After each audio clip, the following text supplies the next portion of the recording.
우선은 사회경제지문은 오랜만이야. 원래 예전에 한 4, 5년 전에는 사회경제지문이 내용과 길이로 애들의 길을 팍팍 죽였어. 근데 요즘에는 경제지문은 이런 경제지문은 좀 오랜만이고, 원래는 이제 법지문으로 요즘에는 애들의 길을 팍팍 죽이고 있는데, 이 경제지문을 볼 때 이것도 우리가 수능 해설 강의할 때 했던 거랑 똑같아, 얘들아. 요즘에는 너희한테 어떤 게 필요하다 그랬지, 얘들아? 이 텍스트를 뭐 해야 된다? 시각화해야 된다라는 거. 그 스킬이 있으면 아주 간편하게 또 할 수 있어요. 자, 앞에 보세요. 시각화한다라는 것의 의미는 세 가지라고 생각하면 돼. 첫 번째는 도식화하는 거. 그 다음에 수식화하는 거. 그 다음에 이미지화하는 거. 근데 사실 도식화나 수식화는 본문에서 해주지 않아도 우리가 직접적으로 할 수가 있어. 우리 지난번에 해봤지, 그치? 근데 이런 것들은 시간도 오래 걸리지 않고 간단하게 할 수 있으면서도 지문을 빨리 읽어 내려갈 수 있기 때문에 체계적으로 할 수가 있단 말이야. 수식화는 언제예요? 뭐 비율이라든지 나누기라든지 이런 멘트가 나오면 하면 되는 거고, 도식화는 언제예요? 하위 갈래에서 세부 정보 카테고리가 너무 많이 가지치기를 할 때, 그럴 때 도식화가 좀 필요해, 얘들아. 무조건 하라는 건 아니에요. 근데 이미지화는 조금 난관이야. 왜냐면 야, 이런 거는 내가 옆에다가 쓱쓱 필요할 때 그리면 되는데, 하면 되는데, 이미지는 그림을 어떻게 그리냐는 말이야. 이해됐니? 근데 그림을 그리는 거는 시간이 오래 걸리니까 우리한테 시킬 리가 없지. 그래서 보통 그림을 내가 어디다 준다 그랬지? 본문에서 이게 그림이 있으면 훨씬 이해가 편할 것 같은데 본문에 왜 그림이 없지? 하면 내가 그림이 어디 있다 그랬어? 보기에 있다고, 얘들아. 요 지문이 딱 그랬거든. 그거를 그대로 끌어와서 우리가 보기에 있는 그림을 오히려 본문 읽을 때 끌어와서 같이 이해를 해줘야 돼. 그럼 어때? 그게 꼭 3점짜리 문제거든. 그 3점짜리 문제를 지문을 읽어내려갈 때 동시에 같이 읽어내려갈 수 있으니까 훨씬 시간도 그리고 지문 읽기도 편하다라고 얘기를 했었고요. 또 하나, 선생님이 요거 수업하면서 한 번만 브리핑할 게 있어요. 요거 우리 지금 122페이지거든, 얘들아. 요 컬러풀한 요 본문 지문이랑 너희 원래 책 펴봐, 한번. 원래 책의 122페이지 한 번만 펴봐. 지금 선생님 컬러 프린트에 있는 그래프와 너희 원래 122페이지에 있는 원본에 있는 그래프의 모양이 어때? 달라. 원래 우리 본문에 있는 그래프는 지금 곡선이 몇 개야? 2개밖에 없지. 실제로 선생님 이걸 왜 너희한테 수업하기 전에 상기해 주냐면 선생님 프린트를 보고 공부에 버릇하면 편하거든? 복습할 때도 도움이 된단 말이야. 근데 문제는 여기에 너무 익숙해져 버리다가 애들이 시험 전날에도 이걸 보고 공부하다가 시험지를 딱 펴면 뭐가 나와 있지? 저 수특에 있는 책에 있는 그래프가 나와 있어. 그럼 애들이 당황하더라고. 그래서 항상 선생님 너희가 좀 기억하고 있었으면 좋겠어서 일부러 얘기를 해주는 거야. 원래 우리 그런 컬러 프린트를 한번 보세요. 우리 원래 컬러 프린트에 있는 거는 원래는 뭐밖에 없었던 거야, 선이? 무슨 색? 노란색이랑 분홍색. 요 2개의 선만 원래 있는 선인 거야, 얘들아. 이해됐니? 그래서 오늘은 요 그래프를 어떻게 활용해야 되는지까지도 얘기를 조금 나눠볼 거예요. 자, 그럼 원래 본 책은 덮어주셔도 되고요. 그래서 나중에 너무 선생님 것만 바보로 타지 말고 가끔 원래 있는 그래프는 어떻게 생겼더라도 확인을 꼭 시험 중에는 확인을 좀 한 번씩 해줘야 돼요. 알겠죠? 자, 그러면 선생님이랑 이제 4문단 시작을 할 건데 이거 오늘 천천히 할 거고요. 그리고 요 컬러 프린트 말고도 요 한 장짜리 프린트, 좋니? 네. 한 장짜리 프린트가 있어요. 요 프린트는 지금 안 봐도 돼. 요거는 선생님이 첫 번째, 이 지문이 너무 어려울 경우.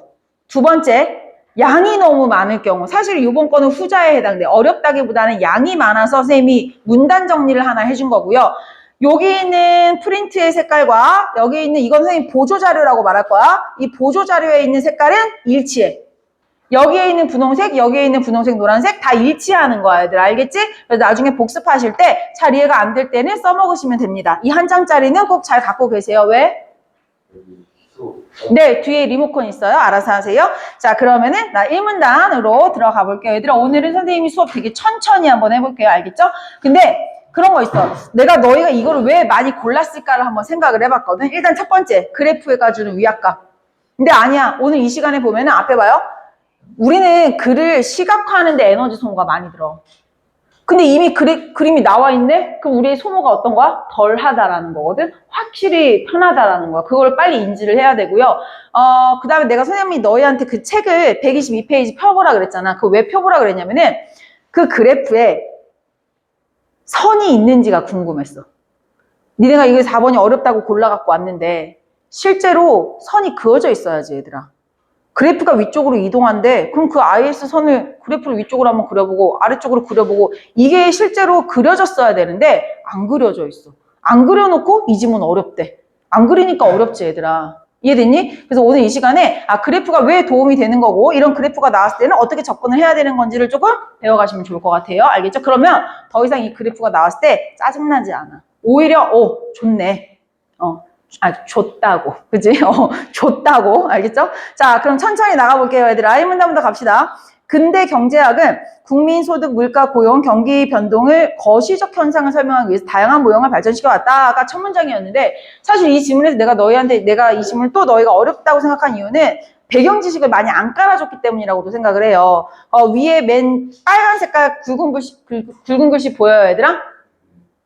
총 수요하고 내가 뭐라고 써놨지? 총 지출. 지출의 종류에는 가계 소비, 우리 가정에서 쓰는 거, 투자. 얘들아, 투자가 왜 지출이야? 내가 다른 회사의 주식을 사니까. 요즘 선생님도 한번 올라타보고 싶은데. 주식을 할 줄 모르네? 자, 그리고 정부 지출, 순수출이라고 있는데, 얘들아, 정부 지출에 대해서 우리 한번 얘기해볼까? 정부 지출이, 총 수요라고 얘기하는데, 정부 지출이 어떤 의미야? 정부가 국민한테 돈을 쓴대. 야, 어떻게 하면은 정부가 국민한테 돈을 쓰니? 돈을, 맞아, 정책으로 쓰는 거야. 예를 들면 실제로 뭐 코로나 때는 돈을 주기도 했지만 사실 돈을 직접적으로 통장에 꽂아주는 거는 드물지. 그때 워낙에 난리였으니까 원래 보통 제일 쉬운 방법은 세금 감면. 세금을 면해주거나 세금을 절세하게 해주거나. 그런 거 뭐야? 내 소득은 똑같은 상태에서 세금을 500 내야 되는데 200 내면은 당연히 우리가 돈을 덜 쓰게 되는 거니까 이건 정부가 돈을 썼다라고도 표현을 할 수가 있는 겁니다. 수출에 대한 얘기는 나올 때 하도록 할게요. 자, 그래서 요게 선생님 봐봐. 그럼 너희가 궁금하지 않아? 선생님 이렇게 배경 지식이 있는 상태에서 더 글이 잘 읽히면 유불리가 생기는 거 아니냐? 그지? 유불리가 생기면 사실 안 돼. 근데 이렇게 배경 지식을 안 깔아주는 이유는 두 가지야. 첫 번째, 이미 고3 너희 수준에서 당연히 알아야 될 수준이라고 생각했을 때. 두 번째, 지금 이게 4번 지문이지. 4번 지문이면 이 전에 개념 부분이나 아니면 사회 1, 2, 3 지문에서 이 배경 지식을 살짝 깔아줬을 경우가 있어. 그럴 때 이 후에 나오는 겹치는 배경에 대해서는 설명을 안 해줘. 그렇다는 건 만약에 이번 3모 때 이 4번 지문이 제시가 된다면 여기에 깔려있는 배경 지식들은 또 한 번 얘기를 안 해줄 가능성이 높아, 얘들아. 이해되니? 수특을 공부할 때는 그런 것들을 좀 생각하고선 하셔야 됩니다. 자, 그럼 1문단 나가볼게요. 어쨌든 근대 경제학에 대해서 얘기했고요. 여러 가지 경제 요인을 거시적으로 설명하기 위해서 다양한 모형을 발전시켜 왔는데 특히 첫 번째 고전 학파는 시장의 자율 조정 능력을 강조해서 가격과 임금의 유연성을 전제로 완전 고용 시장을 달성할 수 있다고 보았다 하고 얘들아 벌써 지금 첫 번째 개념을 제시해 주잖아. 나 지금부터 경제학에 대해서 얘기할 건데 이거 거시적인 거에 대해 접근을 해서 얘기를 할 거야. 그 중에 제일 첫 번째로 나온 게 뭐야 얘들아? 고전학파에 대해서 얘기를 한번 해본대. 여기 있는 거 그냥 그대로 한번 해볼까 얘들아? 고전학파는 시장의 자율 조정 능력이 있다라고 했고 그 자율 조정 능력은 임금의 유연성이 전제가 된 것이고 그걸 통해서 결과값이 뭐야? 야, 이 문장에서 결과값을 찾아야지. 완전 고용. 그래. 고전학파의 의견은 앞에 보세요. 뭐가 가능하다. 완전 고용이 가능하다. 근데 완전 고용이 되려면 어떻게 해야 완전 고용이 된다라는 거야, 얘들아? 시장이 임금이나 가격 조정을 어떻게 한다? 자율적으로 조정이 가능하다라고 보는 거야, 얘들아. 이해됐니? 왜? 아, 그래? 이거 너무 확대했어? 근데 너 나봐야지. 건이가 보고 있어가지고 따라봤어. 잘했어, 근데. 너무 잘했어. 이거 다시 니네가 봐야 될 영상인데. 잘했어.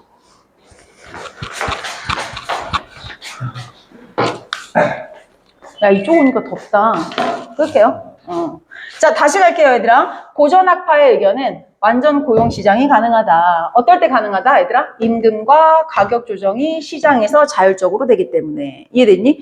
여기에 대해서 일단 뚫고 가야지, 얘들아. 완전 고용이라는 게 뭐야? 일단은 수요와 공급에 대해서 한번 얘기를 해볼까? 총수요와 총공급. 너희가 노동시장이라고 본다면 너희가 노동자 아니야? 난 기업할게. 그럼 잘 봐봐. 노동을 공급해주는 건 누구야? 너희, 아니, 노동 공급인데? 네가 해야지. 그럼 수요가 여기 있지, 그치? 너희 지금 하나, 둘, 셋, 넷, 다섯, 6명 앉아있잖아, 그치? 지금 공급은 몇 개야? 6개. 아, 왜 세? 그러면 완전 고용시장이라는 건 뭐야? 내가 일자리 창출을 몇 개 해야 돼?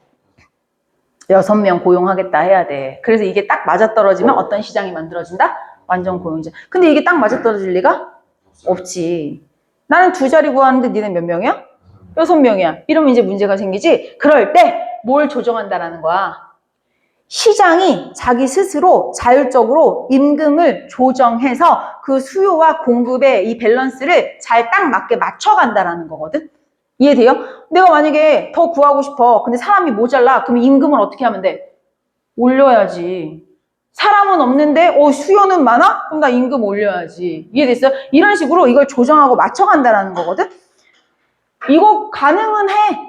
어려울 뿐이고 느릴 뿐이지 얘들아. 이해됐니? 그래서 우리가 이 완전 고용 시장에 대해서 이 자율적인 능력이 있다라고 얘기하는 거는 이제 고전학파의 의견이었다라고 생각하시면 되고요.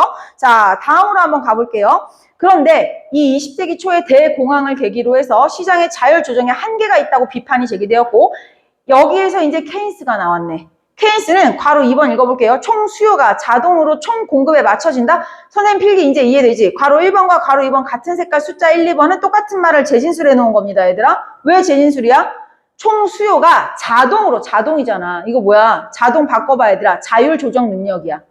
시장이 자동으로 공급과 수요를 맞춘다. 얘들아, 공급과 수요를 맞춘다라는 게 무슨 소리예요? 완전 고용 시장을 얘기하는 거잖아, 얘들아. 자, 괄호 1번과 2번이 같은 얘기라는 거 이해됩니까? 네. 자, 그런데 케인스는요, 여기에 비판을 했다라고 얘기를 하는 거야. 이 비판을 하면서 낮은 수요가 소득의 감소 및 실업률 상승으로 보았다라고 했는데, 아니, 수요가 낮으면 사람들이 잘 일을 안 할 것 같아. 근데 소득이 감소하면 실업률이, 야, 이것도 맞는 말 아니야? 뭔가 간단하게 생각했을 때 고전학파 하는 얘기랑 경제학파 하는 얘기랑 사실 비슷하게 돌아가는 게 맞는데 비판했다고 하니까 애들이 이해가 안 되는 경우들이 좀 많은 거예요. 자, 앞에 잠깐만 볼게요. 고전학파는 야, 한계가 있어. 아, 뭐가 한계가 있는 거야? 이 완전 고용시장. 얘가 자율적으로 조정한다라는 거. 여기에는 내가 봤을 때 뭐가 있다고 생각하는 거야? 한계가 있다고 하면서 비판하는 거야. 누가? 네, 케인스가. 근데 여기서 애들이 많이 조심해야 될 게 뭐냐면 이거를 비판했다라고 얘기를 하면 애들이 이거 그럼 얘랑 반대 개념인가? 이렇게 생각하면 이게 잘못되지는 거거든. 비판을 했다라고 얘기한다라는 건 이 친구에 대해서 자율 조정 능력에 대해서 비판한다라는 거야. 완전 고용 시장이 되기 위해 우리 경제 시장은 이걸 잘 조정하거든. 다만 느릴 뿐이야. 그러니까 케인스는 이런 거지. 언제 어느 세월에 자율적으로 조정되기를 기다리냐 이거야. 그러니까 케인스가 하는 얘기는 뭐냐면 개입이 필요하다. 자율적으로 조정되는 거 인정해. 오케이. 이게 자율적으로 조정이 안 된다가 아니야. 되는데 너무 느려. 약간 이런 느낌으로 받아들여 주셔야 돼요. 자, 계속 읽어볼게요. 얘들 잘 봐. 낮은 수요가 소득의 감소 및 실업률을 상승에 초래할지. 당연하지 얘들아. 소득이 감소하면 당연히 야, 누가 그 직장 갈 거야? 안 갈 거지. 그럼 실업률이 올라가는 거죠. 따라서 그는 정부 지출 확대 등 정책의 개입을 통해서 총 수요를 관리해야 된다고 주장하였다. 아, 수요가 낮으면 소득이 낮고 실업률 상승이 올라가니까 이거 안 좋네. 그럼 이럴 때 우리가 총 수요를 관리해야 돼. 이게 포인트는 이거야. 케인스는 이게 한계가 있대. 누가 개입해야 된다. 정부가 개입을 해야 돼. 그래서 뭘 관리해야 된다? 총 수요를 관리해야 돼. 왜? 총 수요가 낮아지면 소득이 낮아지고 소득이 낮아져. 월급이 적대. 일할 거야? 일 안 할 거야. 실업률이 올라가네. 그러니까 총 수요 관리해야 돼. 누가? 정부가. 물론 자율 조정 능력 있는 거 알아. 근데 관리 좀 해줘야 될 것 같아. 라고 얘기하는 게 이걸 비판했다라고 얘기하는 거. 이거부터 정확히 좀 잡고 들어가셔야 돼요. 자, 그러면 계속해서 이 문단으로 갑시다. 이후 후대의 케인스주의자들은 케인스 총수요와 관련된 이론을 체계적으로 설명하기 위해서 ISLM 모형을 고안했다라고 얘기인데 여기 잘 봐요 얘들아. ISLM 모형이야. 그러면 얘를 2개 얘기해줬지. 이 지문의 친절함과 불친절함이 아주 잘 넘나들어. 첫 번째 친절함 앞에 보세요. 지금 책에는 이제 그래프가 있고 곡선이 2개가 나왔단 말이야. 이 곡선 얘들아 하나 여기 지금 변수가 뭐였어요? 이자율, 그 다음에 하나 뭐였어요? 소득, 맞죠? 자, 그럼 이 상태에서 이제 곡선이 두 개가 나왔어요. 요게 뭐예요? IS. 이게 뭐예요? LM. 그럼 여기 잘 봐. 요렇게 있는 상태에서 당연히 정비례, 반비례 이건 다 알 테고, 우상향, 우하향도 알 테고, 요 상황에서 이렇게 해줬을 때 원래는 이걸 안 써줬어야지. 안 써주면 이제 너희가 어떻게 행동을 했어야 돼? 내가 읽고 있는 게 정비례 설명하는 건지 반비례 설명하는 건지를 빨리 찾아서 누가 IS, 누가 LM인지를 내가 써줬어요. 내가 수고를 했어야 돼. 근데 수고할 필요가 없지. 써줬잖아. 이게 친절하다라는 거거든. 난이도를 올리려면 이런 데에서 이런 걸 얘기를 안 해줘야 난이도가 올라가는 거야, 얘들아. 근데 얘기를 해줬네. 땡큐. 근데 여기서 불친절함이 뭐냐면 뒤에 읽어볼게요. 이 모형은 상품시장과 화폐시장이라고 나와 있어요. 얘들아, 문제는 이거야. 아니, 얘가 일단 쓸게. 상품이고 얘가 화폐시장이거든. 근데 얘가 이건 써줬어, 안 써줬어? 이 괄호 부분은 안 써줬어. 이게 불친절하다라는 거야. 근데 이제 선생님 같은 경우에는 이제 지문을 좀 많이 읽다 보니까 어떤 느낌으로 읽냐면 사실 이러면 안 돼. 얘 먼저 얘기해주고 얘 얘기해줬지, 순서가. 그 다음에 야, ISLM 모형이 있어. 그건 상품과 상품시장과 화폐시장을 얘기하는 거야 라고 순서 똑같이 읽지. 그래서 이게 이거로 매칭이구나 라고 나는 약간 생각하면서 읽거든. 근데 그렇게 하면 좀 위험하기는 한데 보통은 그렇게 간단 말이야. 다만 이것에 대한 확신을 가질 수 있었던 때가 언제냐면 3문단. 3문단에 분홍색 보입니까, 얘들아? 분홍색에 자 이렇게 나와 있다. 분홍색이 첫 번째 줄 뭐라고 나와 있지? 소득이 증가하면 화폐 수요가 늘어난다 라고 해놓고 화폐 수요 건드리고 있지. 화폐 수요 얘기하면서 3문단의 제일 마지막 분홍색 한번 읽어봐. 뭐라고 써있어? 통화량을 중심으로 소득이 증가할수록 이자율도 함께 올라가는 관계를 LM 곡선이다. 화폐 얘기하는데 그게 LM 곡선이었구나를 여기서 얘기해줘. 3문단 다 끝나가는데. 이해되니? 그래서 이 지문이 어땠다? 좀 친절함과 불친절함이 같이 좀 공존하는 좀 요상한 지문이었다라고 얘기를 하는 겁니다. 이해됐어요, 얘들아? 네, 요 정도 하시면 되고요. 일단 우리 원래대로 하는 대로 돌아올게요, 얘들아. 잘 봐. 자, 다시 이 문단 가겠습니다. 파란색 부분 읽을게요. 상품과 화폐 시장이 동시에 균형을 이루는 지점을 단기 국민소득이 결정되는 과정을 보여준다. 자, 앞에 보세요. 당연하겠지. IS가 이제 우리 상품, LM이 화폐, 얘가 만나는 지점에서 소득이 이 정도일 때 이자율은 이 정도구나 하고 나오니까 이게 단기 균형을 이루는 지점을 알 수 있는 파트구나 라고 설명을 했죠. 그래프 보면서 하고 있어요. 자, 그럼 괄호 부분 읽어볼게요. IS 곡선은 이자율 변화에 따라서 국민소득이 어떻게 변하는지 방금 했지? 예를 들어서 이자율이 낮아지면 자, 요거 한번 써볼까, 얘들아. 잘 봐. 지금부터 우리한테는 IS를 설명하기 시작합니다. 자, 여기에 대해서 한번 써볼까? 이자율이 낮아지면 좀 줄여서 쓸게. 원래 경제지문에서 용어가 민감하기 때문에 총수요는 반드시 총수요로 써주고 수요로 쓰면 안 되는데 조금 줄여서 쓰도록 할게요. 원래 안 되는데.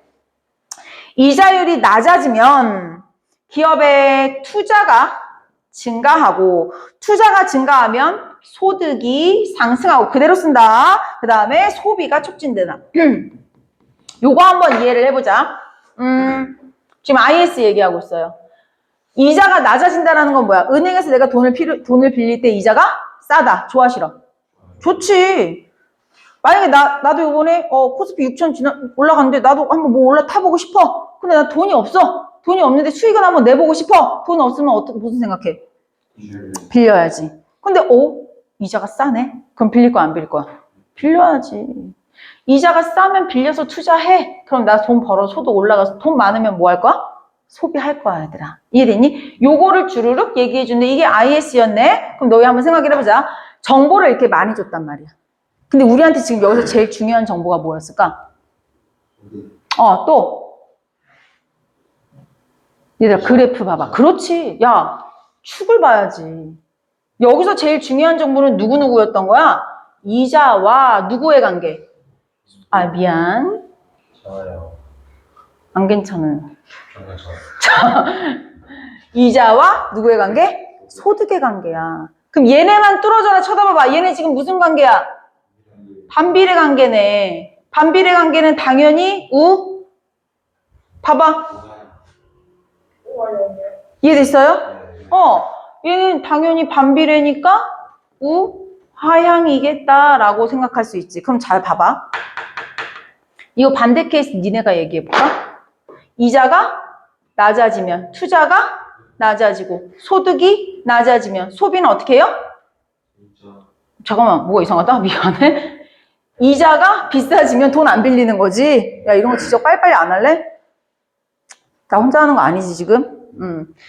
이자가 올라가면 투자가 내려가고 소득이 내려가면 돈이 없어. 그럼 사고 싶은 거? 참아야지. 그치? 그래서 요렇게 되면 너 생각해봐. 여기서도 제일 중요한 게 뭐예요? 아, 역시 이자와 소득의 관계는 똑같이 뭐예요?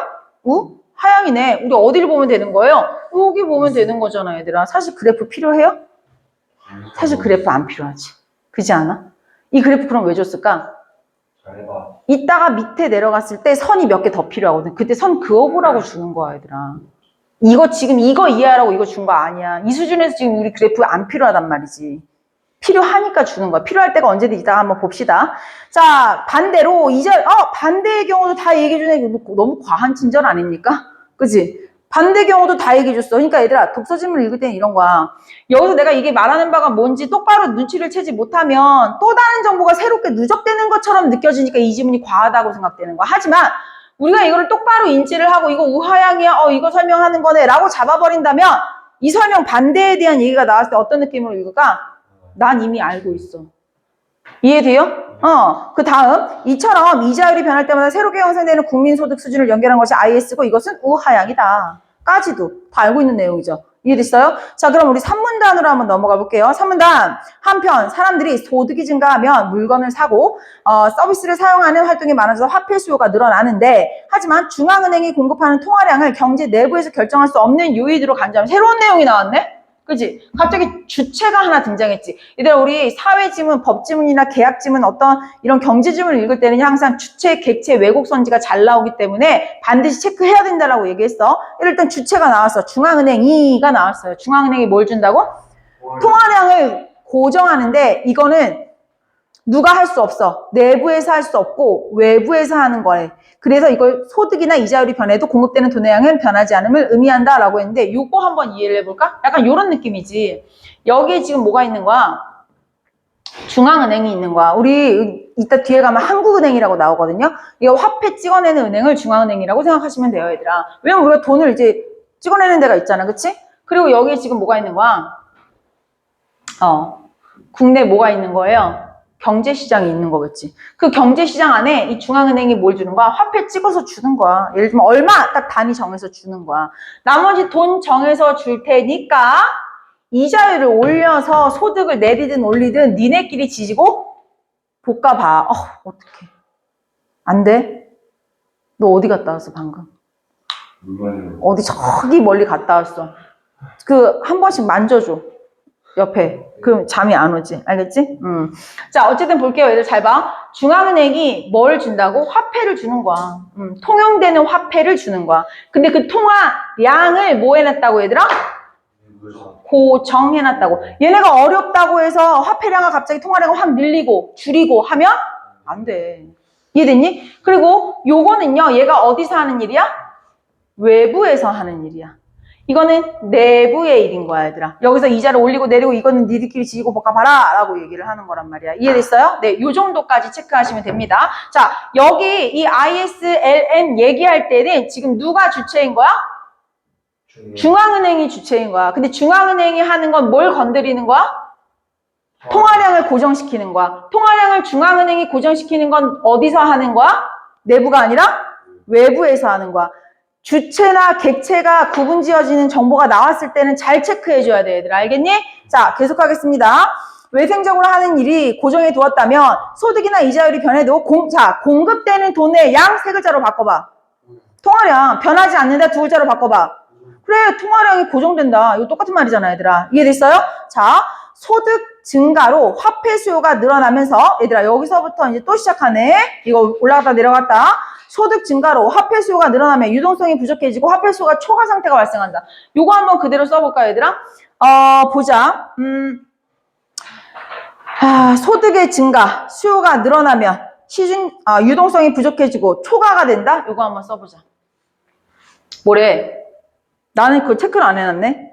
너희는 분홍색 체크돼 있지? 네.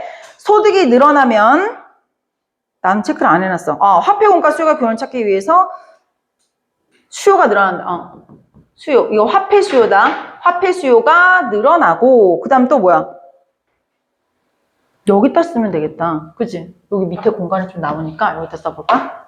그러게요. 네. 소득이 올라가면은 화폐 수요가 어떻대요?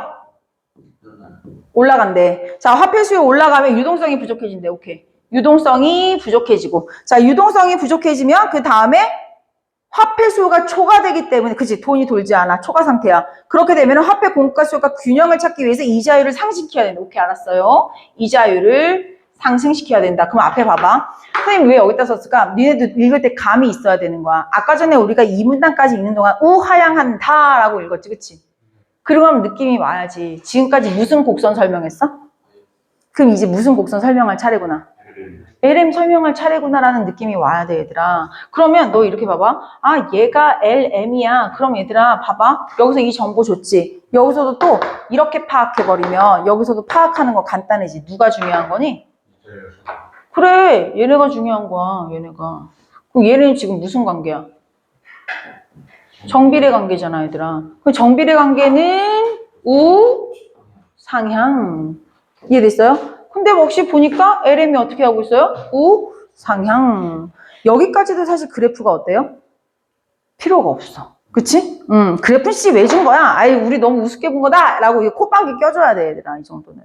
자, 계속 읽어볼게요, 얘들아. 근데 이자율이 높아지면 예금이나 채권 같은 이자를 주는 자산으로 바꾸려 하기 때문에 현금을 보유하려는 유인은 줄어드는데 이처럼 통화량을 중심으로 소득이 증가할수록 이자율도 야 니네가 모를까봐 이처럼에서 뭐 해주고 있니? 이처럼이라는 지시어가 주는 게 뭐야? 앞에서 내가 말한 거 정리해 줄게 잖아. 앞에서 말한 거 못 알아들었을까봐 니네 딱 여기서 뭐래요? 통화량을 중심으로 소득이 올라갔을 때 이자율도 따라 올라가는 거라고 한 문장에 빡 던져주는 거 보입니까 얘들아?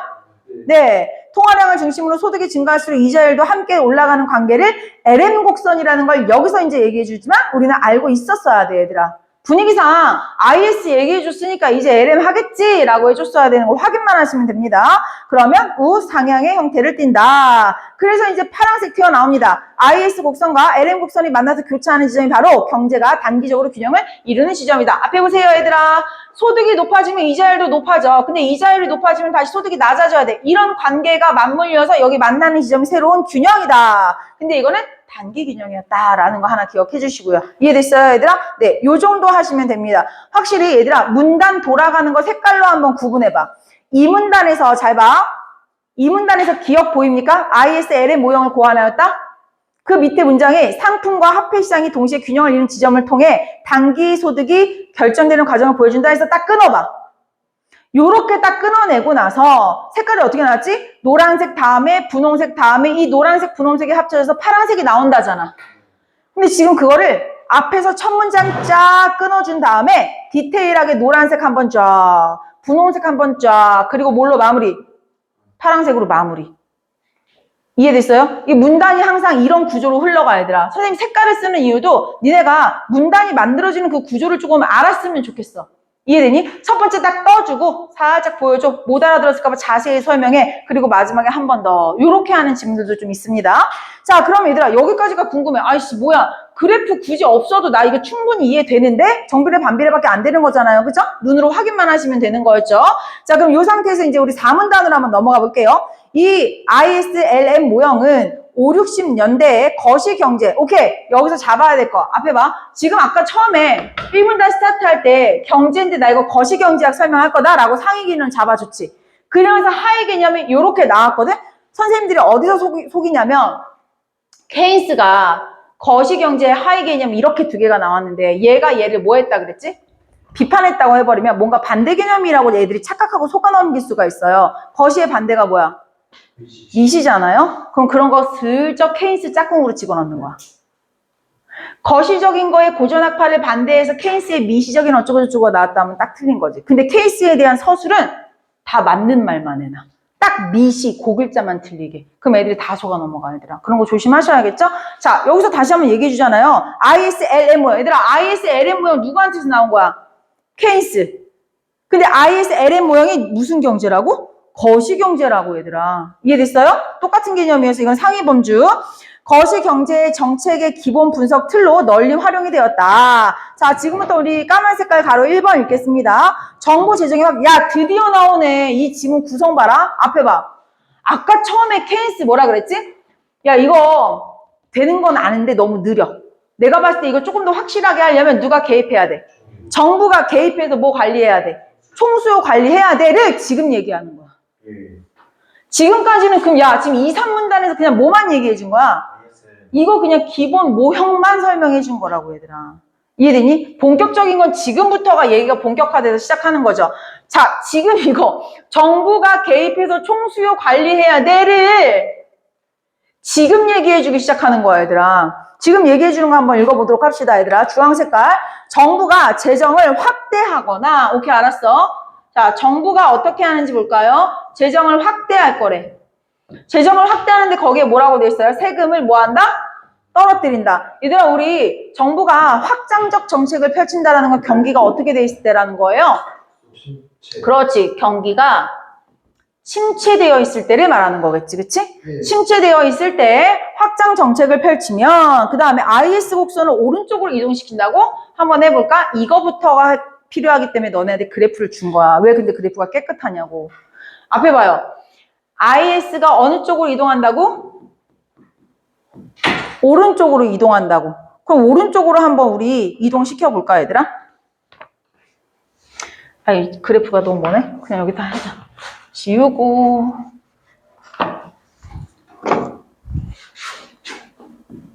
여기가 LM이었죠? 여기가 IS였죠? 그럼 자, 그래서 오른쪽으로 IS 곡선을 이동시킨대. 여기가 지금 원래 균형점이었어요. 이자가 이만큼일 때 소득이 이만큼. 자, 그러면은 IS 곡선은 오른쪽으로. 여기 맞니, 얘들아? 나 오른쪽으로 뒀어. 오른쪽으로 두면 지금 이거 어떻게 되는 거야, 얘들아? 자, 봐봐. 여기서 좀 길게 그릴 거. 여기서 이자율이 똑같을 때 소득이 어땠어? 증가했어. 이해됐니? 그러니까 IS가 우 이동할 경우에는 벌써 나왔네? 뭐라고 너네가 한번 설명해봐. 소득은 변했어, 안 변했어? 소득은 그대로야. 이해됐지? 아, 미안해. 이자는 그대로인데 이자는 변하지 않았는데 뭐는 늘었어요? 소득이 늘었네. 그럼 야, 이 값을 주면 우리가 또 알 수 있는 게 뭐야? 오른쪽이 이 IS가 어디로 이동했을 때? 좌이동했을 때 한번 생각해봐. 얘 역시 이자는 변하지 않는데 소득은 어떻게 될까? 감소하겠지. 그려볼까? 이렇게 되는 거잖아. 그치? 이자 똑같네. 여기네. 소득은 어떻게 됐어요? 줄어들었네. 이해됐니, 얘들아? 선 그냥 한 글자만 그으면 니네가 뭘 만들어낼 수 있어. 이 곡선을 토대로 해서 텍스트를 니네가 만들어낼 수 있어. 우리는 근데 이걸 읽을 때 어떻게 읽지? 텍스트만 보고 이해하려고 하잖아. 근데 아니야. 그냥 이미지 하나 찍 그었을 뿐인데 텍스트가 그냥 만들어진다니까, 얘들아. 이해됐니? 자, 그럼 선생님이랑 같이 한번 읽어보자. 얘들아. 주황색부터. 재정을 확대하면 IS 곡선이 오른쪽으로 이동하는 것이고, 그러면 금리는 어떻다? 금리 어떻다? 일정하다. 총수 증가해서 소득이 상승한다. 이해됐어요, 얘들아? 네, 요렇게. 반대로, 와, 바로 나오네. 긴축 정책. 요거 굳이 안 써도 될 것 같지 않니, 얘들아? 긴축. 봐봐. 긴축 정책은 우리가 벌써 IS가 어느 쪽으로 이동하는 거? 좌 이동하는 거. 벌써 우리가 그냥 써놨잖아, 얘들아. 이해됐니? 그러니까 이거는 과학에 친절한 지문이었지. 이해됐어? 뭐만 그리면. 근데 그래프도 어떻게? 파란 색깔, 빨간 색깔, 요 선만 그리면 되게끔 까만색 곡선 두 개는 미리 쳐줬잖아. 우리가 3문단까지 읽어내려오는 동안 사실 이 그래프의 존재가 되게 미미했어. 굳이 저 그래프 준 이유가 뭐야? 근데 이런 거 그어보면 그냥 텍스트가 바로바로 만들어진단 말이야, 얘들아. 이해됐어요? 네. 해보겠습니다. 계속해서. 자, 괄호 2번. 자, 우리 선생님 필기. 자, 괄호 1번과 괄호 2번은 까만색끼리 똑같은 재진술. IS 곡선의 이동은 봐봐, 또 똑같은 얘기하지. 금리가 일정한 수준에서 가능한 국민 소득 수준은 어때? 변한다. 똑같은 얘기잖아.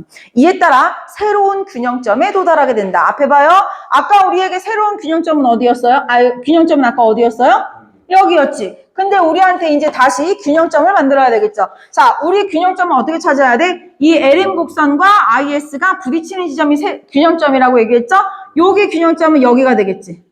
됐니, 얘들아? 여기 균형점은 어디가 되니? 여기가 되겠네. 새로운 균형점이 만들어진다까지 내용 이해됐어요, 얘들아?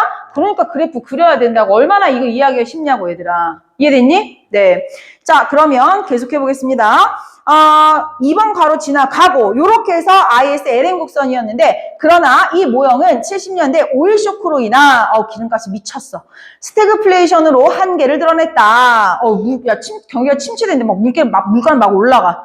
말도 안 돼. 이후에 중앙은행의 통화정책, 앞에 봐요. 중앙은행의 통화정책이 뭘 말하는 거야? 지금까지 말하는 거 말하는 거잖아. 중앙은행이 외부에서 통화량을 고정했다. 이해됐니? 지금까지 말하는 거죠. 이게 실제 경제에 미치는 영향을 설명하기가 좀 현실적으로 설명하기가 어렵대. 그래서 신케인스 학파가 등장했네. 걔네가 만들어낸 게 회색깔 뭐예요? IS MP 모형이네. 지금까지 그런 게 뭐예요? IS 중앙은행이 외부에서 통화량을 고정하는 게 ISLM이었는데 이것만으로는 경제 현상을 현실적으로 설명하기가 어려워. 그래서 등장한 게 누구라고? ISMP가 등장했다라고 얘기하는 거야. 그럼 이 순간 너희가 무슨 생각을 해야 돼? MP 가기 전에 문제 풀어야지, 얘들아. 이해됐어요? MP 가기 전에 문제 처리할 거 처리하셔야 돼요, 얘들아. 왜? 더 복잡할 수 있잖아요? 자, 우리 1번 문제 가볼까요, 얘들아? 1번. 자, 1번에 1번 갑시다. 자, 케인스는 시장의 자율조정에 실패할 수 있으면 정책의 개입이 필요하다고 보였다. 앞에 보세요. 야, 이거 자율조정하는 거 좀 한계가 있어. 야, 정부가 좀 개입을 해줘야 될 것 같아. 그대로 복붙이네요. 자, 그 다음에 2번. 20세기의 대공황은 고전학파에 대한 비판과 더불어 이거 1문단 복붙이었어요. 자, 3번. 스태그플레이션으로 한계를 드러낸 ISLM 모형에 대한 대안으로 누가 등장했다? MP가 등장했다. 이것도 복붙이었네. 자, 그 다음에 4번. 고전학파는 가격과 임금의 유연성이 전제된다. 야, 이것도 복붙 아니냐? 자율조정 능력을 통해 완전 모형. 이거는 이 줄이죠. 요거네, 요거. 그쵸? 이것도 맞는 얘기네요. 자, 5번. 정책 당국이 물가 상승률이나 경기 과열 등을 고려해서 기준 금리를 정한다면 이거는 야, 이거 정책 당국이 하는 거 앞에 봐. 외부에서 하는 건 누가 하는 거? 중앙. 정부가 정책을 하는 건 누가 하는 거? 국내에서 하는 거, 얘들아. 국내랜다. 미안해. 이거 내부 경제. 이해됐어요? 자, 그러면, 봐봐. 5번에 대한 답이 자신이 없다고 하더라도, 1, 2, 3, 4번이 어때, 수준이? 이거는 눈 있으면 할 수 있어. 눈 없어? 눈 있죠? 그지? 이거 나중에 니네 원본 보고, 내가 혹시 1번을 틀렸다라고 하시는 분들은, 사실 1, 2번 틀린 사람들은 그냥 이거 본문 보기와 양에 쫄려서 제대로 시도도 안 한 거야, 얘들아. 이해됐니? 그러면 안 돼요. 자, 2번 문제 가겠습니다. 2번 문제의 기억만 보도록 할까요? 자, 중앙은행은 야, 벌써 틀렸지? 중앙은행이 통화량 고정하는 거는 어디서 하는 거라고? 외부에서 하는 거라고, 얘들아. 사실은 선생님 이건 전체 내용을 알고 풀었기 때문에 내가 거기다가 니은이라고 써놨지만 지금 우리가 기억만 아는 상태에서 푼다고 한다면 내가 아마도 중앙은행을 경제 외부라고 내가 풀이를 했었겠지. 기억만 아는 상태로 풀었다면. 이해됐어요? 자, 그 다음에 2번은 니은이니까 패스하고요. 3번 가겠습니다. 기억은 화폐 시장만? 네, 바보 아니지. 앞에 봐. 기억 여태까지 이게 기억인데. IS는 상품이고 LM은 화폐인데 어떻게 상품 시장만이라고 설명하니? 그죠? 이거 틀렸죠?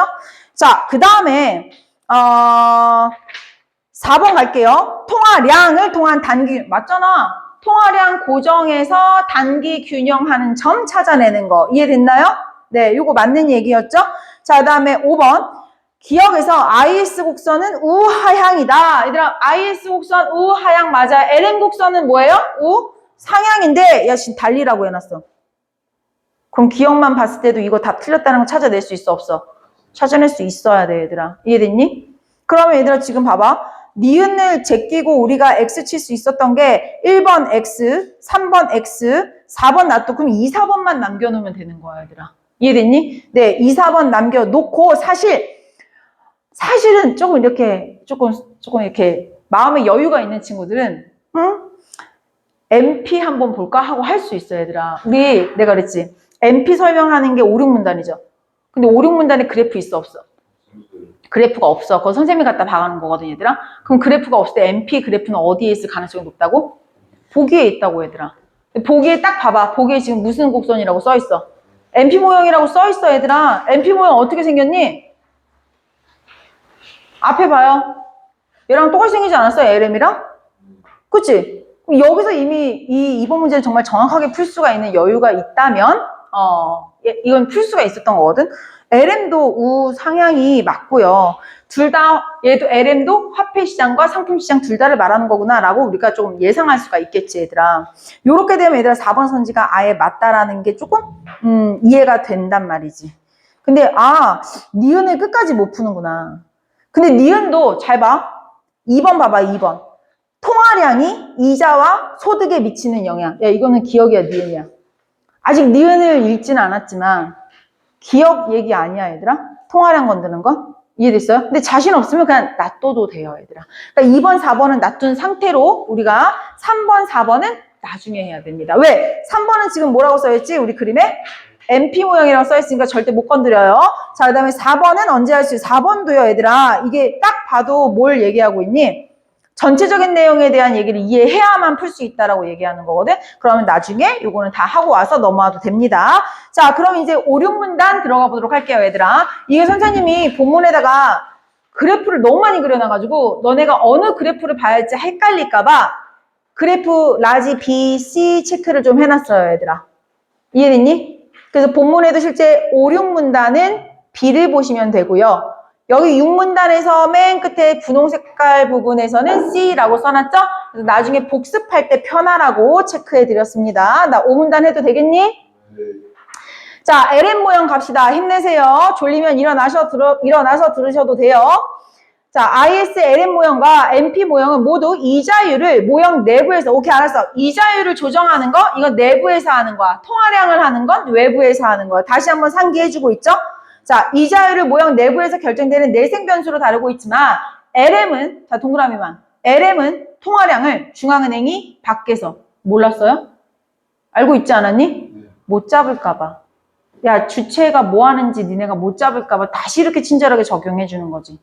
반면 MP는 중앙은행이 어디서? 네. 내부에서 뭐를? 세모만 봐. 네. 금리를. 지금 짝꿍 매칭 돼요, 얘들아? 한번 잡아볼까? 여기서 지금 LM 곡선에 대한 설명은 이거였죠, 이거. 근데 지금도 여전히 뭐 하고 있어요? 중앙은행이 뭐예요? 여기 자리를 어디 잡았어? 여기다가 좀 잡을게요, 얘들아. 여기도 누가? 중앙은행이 하고 있잖아, 얘들아. 근데 중앙은행이 뭘 건드렸어, 여기는? 금리를 건드린다잖아. 근데 얘들아, 용어 바뀐 거 싹 보이지? 지금까지 용어를 다 지금 뭐라고 썼었지? 이자라는 말을 썼었어. 그러다 갑자기 어떻게 바꿨어요? 같은 말인 거 그냥 자연스럽게. 근데 중앙은행이 금리를 건드려. 근데 중앙은행이 금리를 건드리는 거는 외부다, 내부다? 내부다라고 얘기를 하는 거예요. 오케이.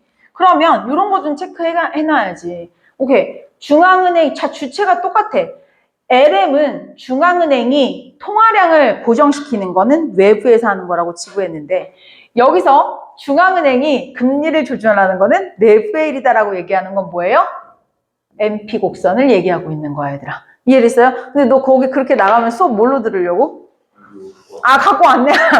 나 왜 웃었던 이유가 제가 이렇게 비디오 종이 없이 이렇게 나가서 나만 이렇게 보고 있는 거. 종이 갖고 나간지 몰랐어. 오케이. 거기서도 근데 그게 벽에 기대면 졸려. 우리 사람이 되게 신기한 게 짝다리만 짚어도 졸 수 있어요. 거기서 너무 졸리면 그 스쿼트 자세 알지? 그렇게 딱 그 앉은 상태로 들면 잠이 안 와요.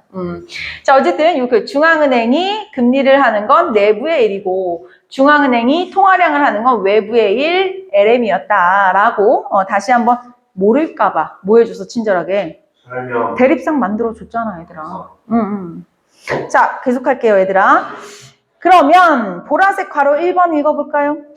MP 곡선에서 금리가 결정되는 것은 물가 상승률 그리고 소득 경제 내부 요인에 따라서 내생적으로 조정이 되고 소득 변화로 인해서 금리가 변하는 것은 점의 이동? 자, 이 순간 알아야 돼. 점의 이동이라고? 와씨, 그림이 없는데 점이 이동한대.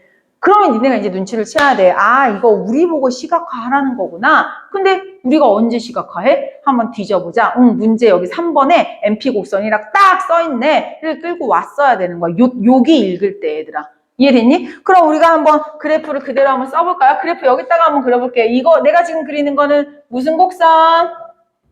MP 곡선에 대해서 한번 자 다시 보라색깔 읽어볼까요 얘들아?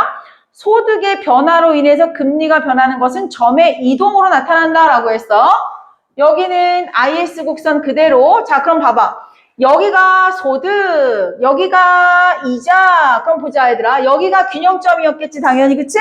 그럼 이 상태에서 여기로 한번 튀어 올라가 볼까? 점이 이동하는 거야. 점이 이동한다라는 얘기는 MP 곡선 내에서의 이동이라는 얘기죠. 자, 봐봐. 아, 이거 말 안 해도 알잖아. 이 선만 봐봐. 뭐라고 설명할 수 있어요?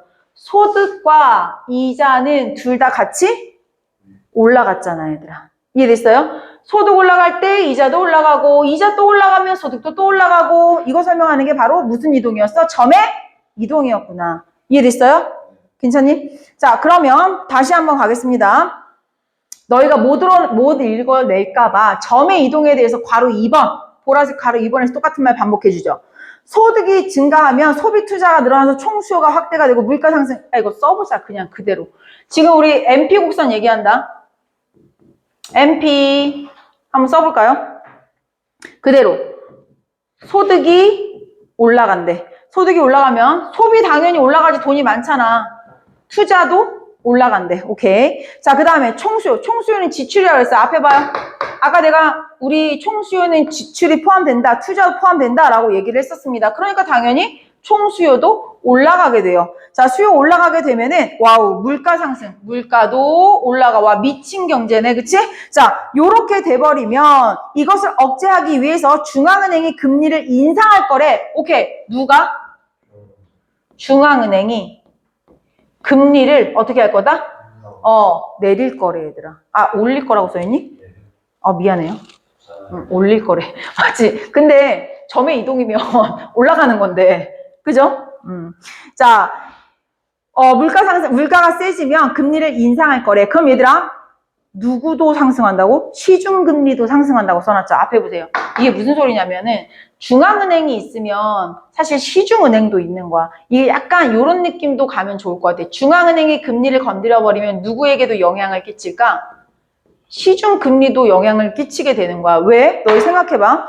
중앙은행에서 다른 이제 뭐 너희가 잘 이용하는 은행, 뭐 농협이라든지 뭐 신한이라든지 이런 국민은행 이런 데에다가 돈을 줄 때 이자를 비싸게 줬어. 근데 네가 은행이야. 비싸게 갖고 왔어. 지금 현승이가 대출을 받겠대. 어떻게 줄 거야? 너 비싸게 갖고 왔는데? 아이고. 그렇죠. 어쨌든 비싸게. 싸게는 못 주는 거야. 그러니까 사실 중앙은행에서 금리를 높여버리면 시중의 금리도 어떻게 될 수밖에 없어요? 높아질 수밖에 없는 거예요, 얘들아. 근데 그 말들이 조금 들어갔으면 우리가 이해하기가 좀 편했겠다라고 얘기하는 거예요, 얘들아. 근데 금리가 상승하면 소비와 투자를 줄여. 그치, 얘들아. 아까 전에 내가 그걸 얘기했었죠. 우리가 금리가 올라가. 여기 있네요. 금리가 올라가면은 사람들이 돈을 써, 안 써? 투자해야 안 해? 투자 잘 안 한단 말이야, 얘들아. 이해됐니? 네. 그러면 자, 금리가 올라가? 그럼 이거 다시 땡하는 거야, 얘들아. 소비와 투자 할 거야, 안 할 거야? 이거 못 할 것 같은데? 이렇게 돼버리는 거지. Yes. 이해됐어요? Yes. 그러면 사람들이 돈을 안 써. 물건을 안 사. 그럼 물건의 가격을 어떻게 할래? 내려야지 사람들이 살 거 아니야, 얘들아. 그러면 어떻게 되는 거예요? 물가가 안정되는 거죠, 얘들아. 사실 이게 그냥 이렇게 맞물려서 돌아간다라고 생각하시면 돼요, 얘들아. 이걸 뭘로 설명했다고? 점의 이동. 자, 그럼 이렇게 생각하는 거야. 이 점의 이동은요, 여기서 한번 끊어갔어야 되는 거지. 잘 봐. 금리가 올라가는 것까지, 여기까지는 이 점이 어떻게 이동하는 거였어? 위로 이동하는 거였지 뭐. 근데 여기서 시중금리, 여기까지라고 봐야 되겠네요. 금리가 올라가면 다시 소비 투자가 낮아지고 물가가 낮아지면 다시 점이 어쪽으로 내려가는 거, 이쪽으로 내려가는 거 설명하는 거겠지. 점의 이동을 설명한다라는 거 포인트 잘 잡으셔야 돼요. 점의 이동이라는 건 뭐다? 곡선 자체가 움직이는 게 아니라 곡선 내부에서의 이동인 거야. 얘들아. 이해됐어요? 네. 자, 계속하겠습니다. 자, 그럼 반면, 나왔어. 여기 짝꿍 해봐. 지금까지 설명한 이 보라색 색깔 있죠? 이 보라색. 이 보라색은 얘들아 어떤 일이었지? 중앙은행이 금리를 조정하는 내부의 일이다라고 얘기를 했고요. 이거는 무슨 이동이다라고 얘기했어요? 점의 이동이다라고 얘기를 했어요. 맞죠? 근데 갑자기 대립상이 나오기 시작했어. 아, 이거 너무 글씨는데. 얘들아, 여기는 좀 지워도 되겠죠? 여기는 좀 지울게요, 얘들아. 근데 갑자기 우리한테 무슨 얘기를 했는지 알아? 야, 나 지금부터 외부일 한번 얘기해 볼게. 라고 지금 하고 대립상 주고 있는 거야, 얘들아. 그지? 그럼 한번 해볼게요. 외부의 요인이 변할 때는 곡선 자체? 야, 이거 또 대립상이다. 아까는 무슨 이동이라 그랬어? 점의 이동. 근데 외부는 뭐가 이동하는 거라고? 곡선이 이동하는 거라고 얘기를 하는 거잖아, 얘들아. 그치? 계속 찾아. 약간 이런 거 보면 나는 뭐라고 표현하면 이거 대구법 같은 느낌 안 들어요? 난 그래서 맨날 이거 독서 수업할 때 대구법 찾으면 이게 진술되는 걸 찾기가 좀 대립상 찾기가 쉬워진다라고 얘기를 합니다. 자, 어쨌든 곡선 자체가 이동하게 되는데 중앙은행이 물가 안정을 위해서 정책 기조 자체를 변경하는 거. 자, 나왔어. 자, 뭘 잡아야 돼? 아까 전에 중앙은행이 뭐를 변경하는 거였어? 금리를 변경해서 하는 건 점의 이동이고 내부의 일이었지. 와, 주체가 또 똑같아. 이번에는 중앙은행이 뭐를 조정하는 거야? 정부의 정책이래잖아, 얘들아. 이해돼요? 당연하지. 야, 은행은 금리 조정하는 건 괜찮지만 은행이 정책을 조정하면 돼, 안 돼? 그건 외부의 일이라는 거야, 얘들아. 이해됐니? 그래서 요 대립상을 찾아내야 돼, 이 대립상들을. 왜? 이거는 경제 지문이 아니야.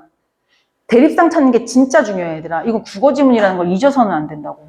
말장난치기가 어때요? 너무 좋잖아. 이해됐니? 자, 그러면 계속해 볼게요. 곡선 자체가 이동하는 것이고요. 중앙은행이 물가 안정을 위해서 정책의 기조 자체를 변경하는 것은 그래프 축에 없죠? 그래서 외부 요인이므로 MP 곡선을 곡선을 이동시키는데 어떻게 이동시키는지 볼까요? 긴축적 기조를 취하면 MP 곡선이 위로 난다.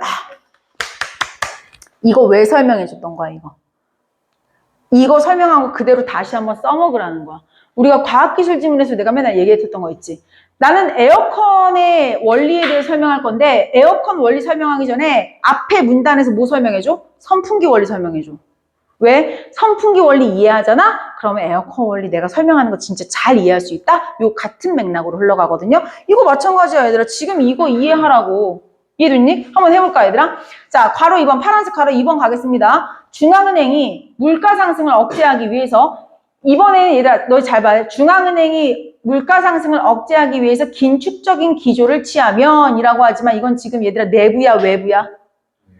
외부다. 이거 지금 정책 건드리는 거야, 지금. 이해됐지? 자, 왜? 긴축이잖아. 지금 정책 건드리고 있잖아, 얘들아. 긴축적인 기조를 취하면 이런 걸 잘 읽어야 된다고. 긴축적 기조를 취하면 MP 곡선은 위쪽으로 올라간다라고 얘기했네. MP 곡선 위쪽으로 올린 거 한번 해볼까, 얘들아? MP, 여기 파란색으로 했으니까 선생님도 파란색으로 위쪽으로 이렇게 올려보자. 자, 위쪽으로 올렸어. 그럼 어떻게 되는 거야? 원래는 요 정도 이자율이었네? 맞죠? 근데 요 상황에서 요쪽으로 쭉 올렸어. 지금 뭐는 그대로야. 소득은 그냥 그대로다. 근데 지금 뭐만 올라갔어? 와씨, 금리는 올라갔네? 이렇게 되는 거야. 이거 언제 쓴다고, 얘들아? 경기가 너무 과열됐을 때. 왜? 무슨 기조야, 지금? 긴축 기조라잖아, 얘들아. 이렇게도 선지 만들어낼 수 있겠지. 경기가 과열됐을 때에는, 자, 앞에 봐봐. 선지가 어떤 식으로 만들어지겠니, 너희한테? MP 곡선이 위로 올라갔다라는 것은 경기가 과열됐다라는 걸 뜻한다. 어때? 맞아, 틀려? 맞아. 왜? 경기가 과열됐으니까 어떤 기조? 긴축 기조. 그것만 연결시키면 그냥 완전 복붙이야, 얘들아. 이해됐니? 자, 그러면 선생님이 요렇게 했을 때 요거 그냥 그대로 우리 본문에 있는 거 적어볼까, 얘들아? 요거 설명할 거야. 요거 설명하는 거 어떻게 하는지 봅시다. 자, 긴축이야. 긴축 기조는 우리한테 뭘 한대, 얘들아? MP 곡선이 어디로 간다, 얘들아? 위로 간대, 얘들아. 우로 향한다. 우로 향한다 하면 되지. 상향이라고 해야 되겠죠? 위로 향한다 라고 해요. 얘들아, 근데 위로 향하면 어떤 일이 일어나는지 니네가 봐봐. 위로 향하면 소득은 그대로인데 뭐만 올라가? 좋아, 싫어? 개 짜증나지. 그죠? 자, 그대로 한번 써볼게요. 파란색이니까 파란색으로. MP 곡선이 위로 올라갔을 때는 소득은 어때? 일정해. 근데 뭐만 올라갔어? 금리만 올라갔어. 그럼 얘들아, 책 봐봐. 파란 색깔 읽어봐. 긴축 기조를 취하면 MP 곡선은 위로 향한다까지만 줘. 앞에 봐. 요 파란색 정보 줬어, 안 줬어? 그래서 선 그리라는 거야. 너희가 나중에 학교 선생님이야. 니네가 학교 선생님이면 문제를 여기 까만색에서 낼래? 아니면 이 까만색을 응용해서 파란색까지 건드릴래? 여기까지가 난도가 올라가는 거야, 얘들아. 점수가 배점이 높아지겠지. 이해돼요? 선지를 만들어내는 식은 그런 거야. 만약에 이 지문에서 여기까지 설명 안 하고 이것까지 줬으면 어떤 지문이야? 너무 친절한 지문이지. 문제 낼 게 없어. 이해됐어요? 무슨 얘기인지? 네, 요렇게. 근데 우리는 이미 반대 케이스도 다 할 수 있잖아? 반대 케이스 또 만들어와. 니네가 이미지로 만들어와. 빨간색 해봐. 만약에 MP가 어디에 있으면? 아래에 있으면 소득 똑같은데 지금 어떻게 됐어? 이자가? 내려갔네, 얘들아. 좋은 거야, 나쁜 거야? 좋네. 이거 그러면 어떤 때 하겠어, 얘들아? 경기가 침체됐을 때 무슨 정책? 확장 정책. 여기 읽어볼까요, 얘들아? 초록 색깔. 경기 부양을 위해서 침체됐으니까 완화적 기조를 취하면 아래쪽으로 이동하여서 하고 또 설명해줘, 안 해줘? 거기까지가 끝이야. 설명을 안 해주잖아. 근데 우리가 한번 써볼까? 자, 완화 정책이네요, 이번에는. 완화 정책은 MP가 어디로 간다, 얘들아? 하향한다. 하향하면 역시나 소득은 건드려, 안 건드려? 국민들 소득 예민해. 건드리면 안 돼. 자, 소득은 일정한데 금리는 어떻게 해줬어? 떨어뜨려줬어. 경기를 막 부양시켜. 사람들이 돈 편하게 빌려서 사업 확장하고 막 할 수 있게 해주는 거야. 돈 돌게. 이해됐어요, 얘들아? 요런 정책 너무 좋겠다. 자, 그러면 계속 여기까지 내용 이해됐어요? 이렇게 되면 마지막 또 똑같은 얘기하죠. 이 과정에서 금리와 국민의 소득이 새롭게 조정이 되어서 경제는 새로운 균형 또 어디에다가 별표 쳐야 되는 거야? 앞에 보세요. 새로운 균형은 어디입니까, 얘들아? 얘랑 만나는 여기. 또 얘랑 만나는 여기. 이렇게 되는 거네, 얘들아. 이해됐어요? 네, 요거를 설명하는 게 바로 새로운 균형이었구나 라고 하는 겁니다. 자, 본문 표시도 다 이해하고 읽을 수 있겠죠? 혼자 다시 복습할 때에도? 네. 자, 그럼 나 6문단 가도 됩니까? 네, 6문단. 중앙은행이 금리를 반복해주라. 중앙은행이 지금 계속 뭘 건드리는 거야, MP는? 금리를 건드리는 거잖아. 그치? LM은 뭘 건드리는 거였는데? 통화량을 고정시키는 거였는데, 그치? 자, 금리를 정책으로 삼게 된 이유는 금융시장의 규모와 자본이동에 켜진 현대에서는 통화량만으로는 정밀하게 통제하기 어려워. 이거 알고 있었던 내용 아니야? 네. 아까 전에 그랬잖아. 통화량만으로는 힘들어서 누가 나왔어? MP가 나왔어. 라고 얘기한 거잖아요. 알고 있었던 내용이네요. 그래서 MP 모양의 장점 1, 2 나옵니다. 첫 번째, 금리를 정책 수단으로 삼는 MP 모형은 현실 경제의 효과를 구체적으로 설명한다. 이것도 알고 있었던 거죠. 근데 2번은 좀 새로워. 2번 읽어볼까요? MP 모형은 경제 주체들의 기대 변화가 총 수요와 경기 변동에 어떤 영향을 미치는가를 함께 분석할 수 있어요. 당연한데, 선생님 봐봐. 경기가 좀 힘들 때는 나도 뭘 주시하게 될까?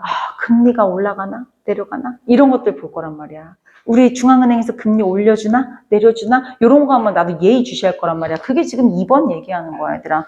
예를 들어서 읽어볼게요. 예를 들어 중앙은행이 경기 상황에 따라 금리를 어떻게 조정할지 예측이 가능하고 또 그 정책에 대한 신뢰성이 크다면 가계와 기업은 장기적인 금리 안정과 물가 안정을 기대하면서 소비와 투자가 안정적으로 이루어진다. 근데 반대로 중앙은행의 정책이 일관되지 않거나 예측하기가 어렵다면 믿을 수가 없지. 그래서 물가의 불확실성을 걱정해서 소비와 투자를 줄인다라는 얘기야. 예를 들면 이런 거 선생님 봐봐. 내가 지금 돈이 엄청 많아. 난 되게 안정적이야. 근데 정부에서 정책을 어떻게 펼칠지 되게 불확실해. 그럼 내가 돈을 쓸까? 안 쓰지. 왜냐면 원래는 돈이 많고 소득이 많으면 난 소비가 늘어나야 되거든. 근데 정부가 정책을 바꿔서 내 이 소득이 막 세금 폭탄을 맞아서 어떻게 줄어들지 몰라. 이렇게 얘기하면 아니. 자, 이수 좀 눌러봐. 정부의 정책을 신뢰를 할 수가 없게 되면 또는 중앙은행의 금리를 어떻게 할지 예측하기가 조금 힘들어지면은 사람들이 원래는 소득이 많으면 소비를 많이 해야 되는데 소비를 많이 해? 안 해. 그럼 얘들아, 정부나 어떤 은행에서 이렇게 지금 이 자율 조정을 위해서 이 관여하는 것들이 효과가 어떨까? 사람들이 그걸 안 믿고 안 따라가면 효과가 미비하겠지. 요거에 대한 설명 한번 잘 읽어볼게. 잘 봐. 일관되지 않거나 예측하기 어렵다면 불확실성을 우려해서 소비와 투자를 줄일 수가 있다. 불확실성이 큰 시기에는 경기 주체들이 소비나 투자보다 현금을 보유하려는 경향이 강해진다. 언제 또 불안정해지고 내가 이게 어떻게 될지 모르니까. 자금이 시중에 머물면서 실물 경제로 확산되는 지연 현상이 나타나게 된다. 이렇게 되면 분홍색 IS 곡선이 왼쪽으로 이동하면 일단 그거 써야 돼 얘들아. IS 곡선이 왼쪽으로 이동하면 수요가 위축이 되고 화폐에 대한 수요 증가로 인해서 기준금리 인하의 효과가 약화된다. 요거 한번 이해해 볼게요. 얘들아 잘 봐. 지금 요 선이 있는데 요 선 그냥 여기다가 여기 옆에다 그려볼까 얘들아? 요번에 이게 MP 요게 IS 맞죠? 자 그럼 이거야. 아까 전에 너 요 그래프 한번 생각해봐. 정부가 이 경제 상황에 따라서 요게 지금 요렇게 되기도 하고 요렇게 되기도 해요. 자 소득은 건드리지 않은 채 금리를 어떻게 했지? 조정했지. 우리한테 좋은 거는 뭐였지? 빨간색이야 파란색이야? 우리한테 좋은 거는 빨간색이었어 얘들아. 그럼 이거는 정부가 정책을 펼쳤을 때 효과가 좋은 거야 나쁜 거야? 좋은 거지 얘들아. 그럼 효과 좋은 걸 한번 그려볼게요. 여기다가 효과 좋은 거 여기다가 이제 쭉 그어볼까요 얘들아? 효과 좋은 거에 대한 얘기를 한번 해볼까요? 자 우리 여기가 균형점이었는데 자 우리 소득이 이만큼일 때 이자율이 이 정도였다라는 거죠? 근데 저 친구는 좀 상황이 달랐어. 아이 그래프를 여기까지 그렸어야 됐네. 자 여기였잖아요. 여기 그쵸? 너무 낮게 너무 안 되겠는데 이거는? 자 그러면 잘 봐 얘들아. 소득은 어때? 그대로야. 근데 와우 이자를 어떻게 했어? 확 내렸네. 나이스. 그러면 사람들이 이제 이자를 내리면 안 사고 싶었던 게 있을 때 조금 더 돈 보태가지고 살 수 있단 말이야. 경기가 그럼 막 활성하게 돌아간단 말이야. 그럼 이건 정부가 정책하는 게 잘 먹혀 돌아가는 거 효과가 큰 거거든 얘들아. 근데 문제는 사람들이 이게 언제 또 달라질지 몰라. 믿을 수가 없어. 그래서 돈을 안 풀어. 이렇게 하면 효과가 미비해진다는 거잖아. 그게 지금 IS 곡선이 어디로 가는 거래요? 왼쪽으로 가는 거래. 그럼 우리 왼쪽으로 가는 거 한번 그려볼까 얘들아? 왼쪽으로 가는 거 요렇게 그리면 되겠다. 맞죠? 그럼 파란 색깔 한번 효과 한번 볼게요 얘들아. 그럼 지금 봐봐. 이 친구 같은 경우에는 소득 그대로인데 여기를 봐야 되겠네. 그치? 그러면 자, 이 상황에서 잘 봐. 여기 그래프에서는 지금 무슨 색깔 보면 되냐면 니네가 여기 분홍 색깔 보면 되는 거거든 얘들아. 보이니 얘들아? 네. 지금 얘 친구는 금리는 낮아졌는데 소득은 어떻게 돼야 돼? 야 금리 낮아지면 우리 소득 어떻게 돼야지? 소득은 그대로였어야 돼 얘들아. 이해됐니? 잠깐만.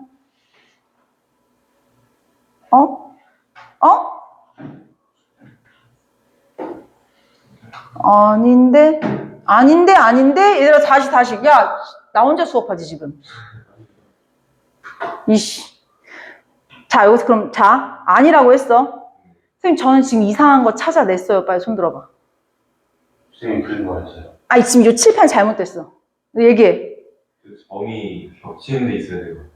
맞아. 안 자고 있었구나. 그럼요. 야, 씨, 여기로 봐야지. 아이씨. 좀 이상하게 좀 듣고 있어? 응. 이씨, 뭔가 이상하다 했어. 어쩐지 선이 여기까지 그릴 필요가 없었는데, 응.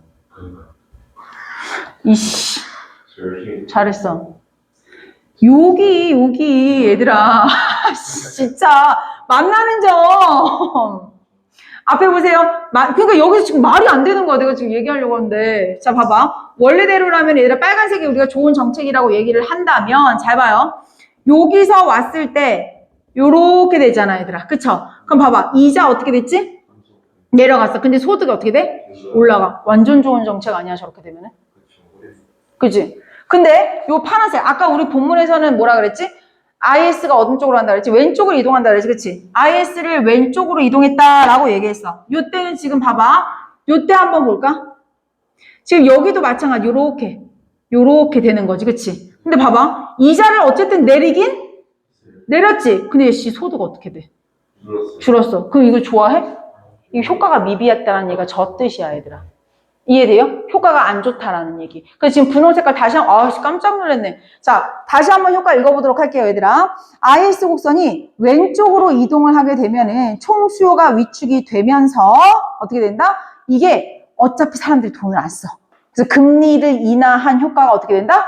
줄어든다라고 얘기하는 거예요. 이해됐어요? 근데 이런 것에 대한 설명이 이제 그래프로 이해를 해버리면 좀 빠르고 간단한데 그런 설명이 아예 없기 때문에 좀 이 지문이 어렵게 느껴지지 않았나라는 생각을 합니다. 자, 불확실성이 커질수록 통화정책의 파급력이 낮아지겠지? 그러니까 다른 방법을 또 추가적으로 써야 돼. 이처럼 정책의 신뢰성과 예측 가능성은 경기 주체들의 기대 형성에 직접적인 영향을 미치고 단기 경제 변동의 폭과 방향을 결정짓는 중요한 요인이 된다라고 얘기하는 겁니다. 자, 그럼 이 상태에서 우리가 빠르게 할 수 있는 게 지금 몇 번이에요? 3번 빠르게 할 수 있지 않나요? 왜? 지금 우리가 얘들아 잘 봐봐. 요 그래프가 다 지금 MP 그래프 갖다가 얘기를 한 거였거든요. 그 MP 그래프에 대한 설명이 지금 여기 3번에 다 들어있잖아, 얘들아. 그럼 한번 진행해 보겠습니다. 자, 안 넘겨봐도 되게끔 선생님 그래프 다 그려놨어요. 자, MP 곡선 가보자. 1번. MP 곡선에 우상향하는 것은 소득이 증가할수록 기준금리를 인사하는 방향, 야, 이거는 지금 오문단 그대로 그냥 나와있죠, 얘들아. 우상향하는 곡선, 어디 있어요? 요거지. 요거지. 우상향, 그치? 그럼 여기도 잘 봐봐. 여기서 잘 잡고 가자. MP 곡선이 우상향하는 것은 소득이 증가할수록 금리를 인상하는 거? 이거 얘들아. 곡선의 이동이야? 점의 이동이야? 점의 이동이다, 이거. 이해됐지? 네. 자, 그 다음에 2번. 소득이 야, 이거 거꾸로 얘기하는 거잖아. 소득이 감소하면 금리를 인하하는 방향이야. 이거 곡선 이동이야? 점 이동이야? 점 이동이야. 점 이동은 앞에 봐. 점 이동은 내부야? 외부야? 내부. 오케이. 자, 그 다음에 이제 우리 3번. 야, 근데 1, 2번 선지는 진짜 우리 그 그래프 몰라도 돼, 그지? 자, 그래서 3번 갈게요. 만약에 중앙은행이 물가 안정을 최우선으로 하여서 중앙은행이 뭘 한다고 얘들아? 긴축이야. 그럼 잘 봐. 중앙은행이 긴축 정책을 기조로 했어. 앞에 봐. 중앙은행이 정부 정책을 건드렸어. 그건 점의 이동이야? 곡선의 이동이야? 곡선의 이동이니까 곡선 자체가 위로 이동할 것이다 라고 했는 거. 이거 설명하는 거네? 이해됐어요? 자, 그 다음에 4번. 정부가 지출을 확대하면 IS 곡선을 얘기해, 갑자기? IS 곡선 어딨어? 여기 있네. 그죠? 요거 할 때 이거 정부, 여기 있네, 여기. IS, 여기 있다. 정부가 확대 정책을 했을 때 IS는 우이동이었네요. 맞죠? 그럼 총수요가 늘어날 것이며, 앞에 보세요. 소득이 늘어날 것이다. 이해됐어요, 얘들아? 요거까지 맞는 말이었네. 자, 뒤에 읽어볼까? 중앙은행이 뭐를 올린다고? 금리를 올리게 되므로 MP 곡선 자체가 위쪽으로 이동할 새로운 균형을 이룰 것이다. 어디가 틀렸어? 그렇지. 왜 틀렸어? 야, 지금 중앙은행이 뭐를 건드렸어? 금리를 건드렸잖아. 앞에 봐. 중앙은행이 금리를 건드리는 건 무슨 이동이라고?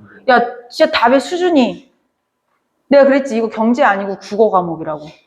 저런데 이항 대립 같은 데에서 너희를 매기는 선지를 만들어내는 게 목적인 거야, 얘들아. 그러니까 경제 지문도 너무 이렇게 막 힘들어하거나 막 스트레스 받지 않았으면 좋겠어. 결국 선지에서 물어보는 게 중요한 거 아니야, 얘들아? 그지? 지문을 읽어내려갈 때 어디가 중요한지를 잡는 스킬이 훨씬 늘어야 돼. 알겠니? 자, 그러면 어디가 틀렸는지 이해됐어요, 얘들아? 그 너희 보고 한번 물어보려고 선생님 일부러 거기다 체크 안 해서. 거기 깨끗하지? 오답 체크 안 돼 있지, 얘들아? 그렇게 찾을 수 있었어야 돼. 그래서 함께 수업한다라는 게 느껴져서 좋네요. 자, 그럼 얘들아 5번 가볼까요?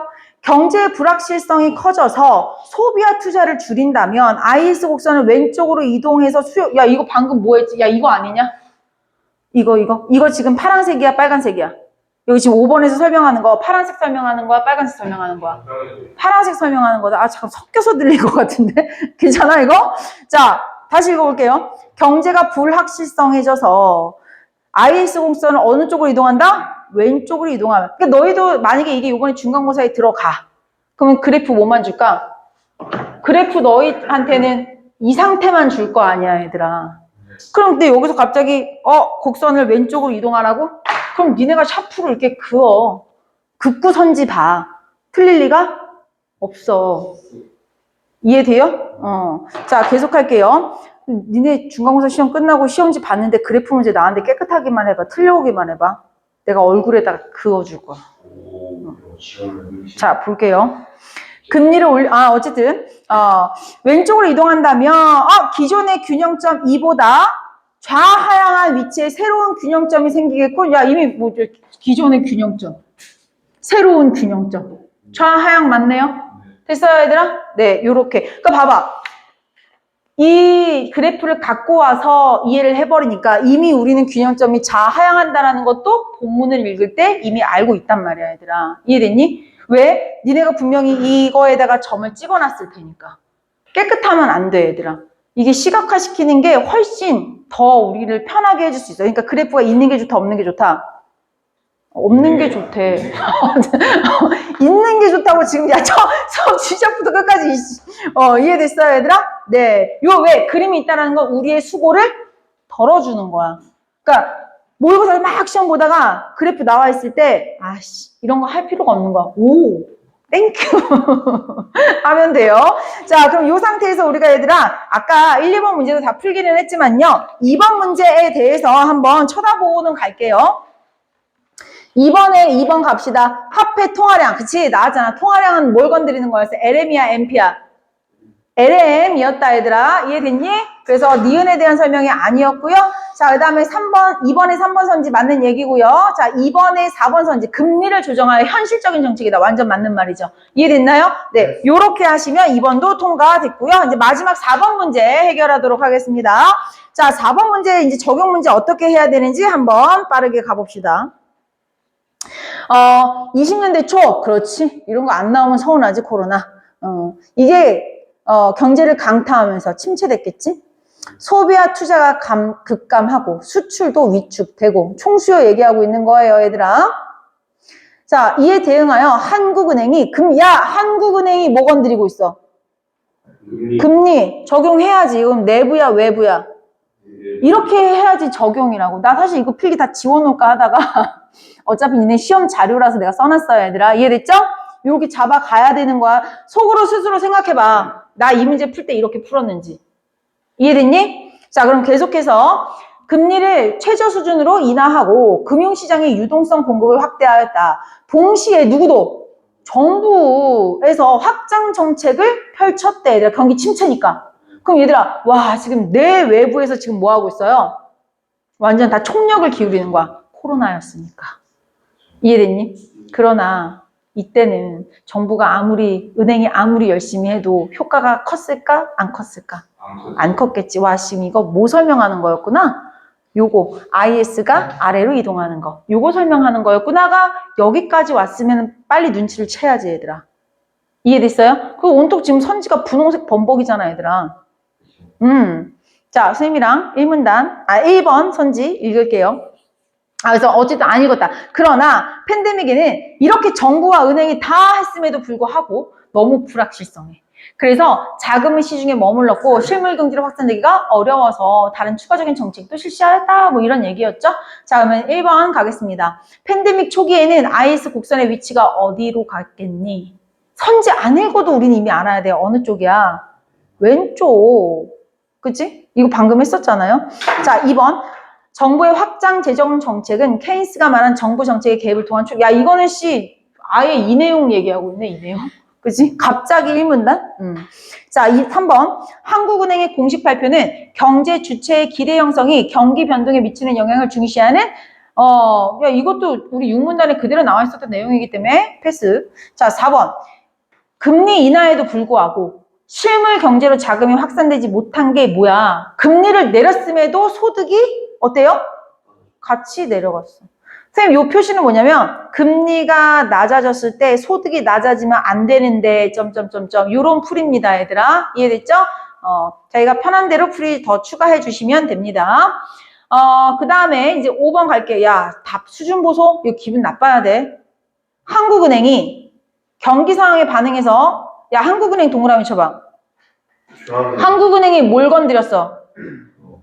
금리에다 동그라미 쳐봐. 그럼 니네 이제 머릿속에 뭐가 나와야 돼? 이거는 무슨 모형? MP 모형이다. 근데 야, 지금 우리 무시했어. 통화량을 조정하여 시장 밖에서 다 틀렸지. 이해됐어요? 그래? 그럼 한번 펴볼까? 우리 126페이지 펴요. 126페이지. 빨리 펴. 뭘 확인하시는 거예요? 틀렸나 맞았나 죽이게. 우리 현승이 말대로. 틀렸어 맞았어? 답 수준 보소.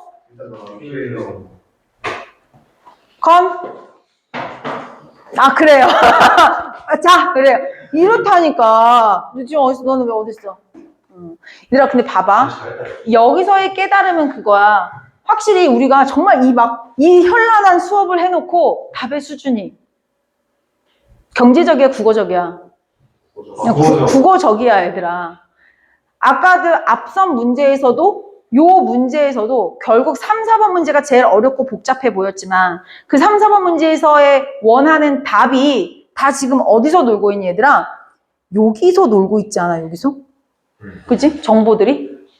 이해돼요? 무슨 얘기인지? 그래서 조금 다소 어려워 보이고 하더라도 이거는 국어 문제니까 내가 그래도 조금 커다란 틀 같은 것들을 잘 잡아서 이항대립적인 것들을 잘 찾아가면 그래도 우리가 잘 답은 찾을 수 있다라는 거 알고 계시면 됩니다. 자, 그러면 여기까지 해서 이제 4번까지 풀이 마치고요. 잠깐 쉬었다가 우리 문학하도록 할게요, 얘들아. 은찬이 맞지?